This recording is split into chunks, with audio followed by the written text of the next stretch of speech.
Hello बच्चों, let's read the question. The question is, a charge 5 microcoulomb is placed at a point. What is the work required to carry 1 coulomb of charge once round it in a circle of 12 centimeter radius? तो देखिए हमसे क्या कहा जा रहा है कि कहीं पर हमने 5 माइक्रोकुलाम का चार्ज रखा है एक पॉइंट पर और उसके बाद हम एक कुलाम के चार्ज को उसके चारों तरफ एक सर्कल में रोटेट करवा रहे हैं, राउंड करवा रहे हैं, तो हमें कितना वर्क डन करना पड़ेगा ये हमें बताना है।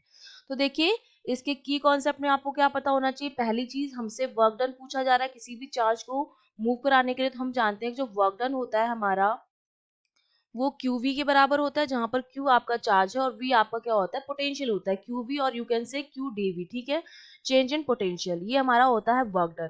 अब दूसरी चीज जो आपको पता होनी चाहिए कि अगर हमारा कोई भी चार्ज जो है वो किसी सेंटर के सर्कल पर है, कोई भी चार्ज अगर मेरा किसी भी सर्कल के सेंटर पर है, सेंटर ऑफ सर्कल,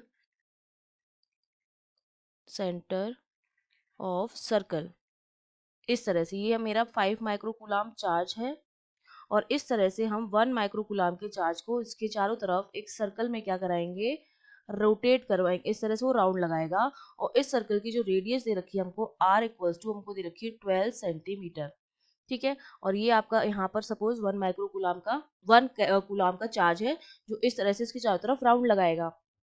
तो जब कोई चार्ज किसी सर्कल के सेंटर पर होता है तो क्या होता है, और दूसरा चार्ज उसके चारों तरफ रिवॉल्व करता है, राउंड लगाता है, एंड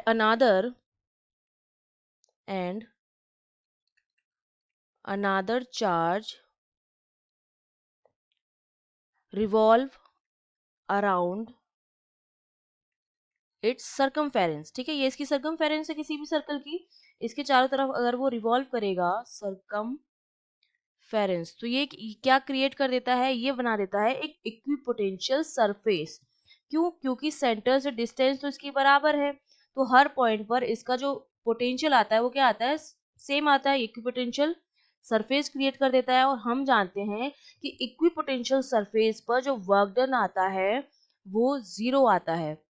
क्यों? इक्विपोटेंशियल सरफेस का मतलब है ऐसी सरफेस जिसके हर पॉइंट पर पोटेंशियल जो होता है सेम होता है। अगर हर पॉइंट पर पोटेंशियल सेम है तो पोटेंशियल में जो डिफरेंस आएगा वो क्या होगा, जीरो होगा। और अगर डीवी हमारा जीरो है तो हमारा जो वर्क डन होगा वो भी क्या हो जाएगा, जीरो हो जाएगा। तो हमें कितना वर्क डन करना पड़ेगा, हमें जीरो वर्क डन करना पड़ेगा। और रीजन क्या है कि ये जो 1 कूलाम का चार्ज जो इसके चारों तरफ एक सर्कमफेरेंस में राउंड लगा रहा है वो एक इक्विपोटेंशियल सरफेस जनरेट कर देता है, क्योंकि इसकी जो डिस्टेंस है सेम डिस्टेंस पर है ये, ठीक है। रीजन क्या है, सेम डिस्टेंस पर है ये इस पॉइंट चार्ज से, तो इसकी वजह से इक्विपोटेंशियल सरफेस जनरेट हो जाती है। के क्यू अपॉन आर होता है हमारा, हमारा जो वी होता है वो क्या होता है, के क्यू अपॉन आर। अब चार्ज भी सेम है, ये भी सेम है, तो हर पॉइंट पर जो पोटेंशियल आएगा वो सेम आएगा, तो इक्विपोटेंशियल सरफेस बन जाएगी। और इक्विपोटेंशियल सरफेस पर वर्क डन होता है हमारा जीरो, क्योंकि पोटेंशियल में डिफरेंस होता है जीरो। तो ये हमारा आंसर हो गया। I hope you understood well. All the best.